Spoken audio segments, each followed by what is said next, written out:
বিশ্বকাপের আগে নিজেদের ঘরের মাটিতে শেষ প্রস্তুতি ম্যাচে পানামাকে রীতিমতো বিধ্বস্ত করেছে কার্লো আনচেলত্তির ব্রাজিল শিষ্যরা।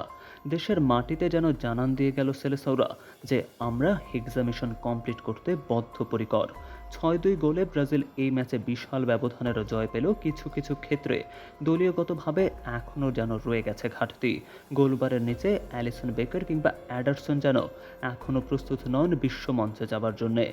তাছাড়া মিডফিল্ডের কম্বিনেশনও রয়েছে দুর্বলতা। ম্যাচের প্রথম হাফ এবং দ্বিতীয় হাফে ব্রাজিলের খেলা দেখলে মনে হবে যেন দুটি ভিন্ন ম্যাচ দেখছেন দর্শকেরা।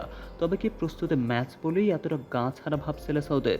তবে এত সব সমস্যার মাঝেও ভিনিসিয়াস জুনিয়রের ফিরে আসা কিংবা ওয়েসলি লুকাস পাকুয়েতাদের অ্যাটাকিং মনোভাব দলের জন্য ছিল বড় একটা প্লাস পয়েন্ট।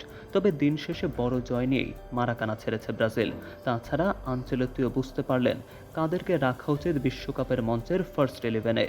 সেই সঙ্গে যেখানে যেখানে দুর্বলতাগুলো রয়ে গেছে এখনও, সেগুলো নিয়েও শিষ্যদের দেবেন গোপন কোনো টোটকা। তবে দর্শক, পানামার সঙ্গে ব্রাজিলের এই বিশাল জয় নিয়ে আপনি কতটা এক্সাইটেড কিংবা আপনার কাছে কেমন লাগলো ব্রাজিলের এই স্টাইলিশ ফুটবল? জানিয়ে দিন আপনার মতামত।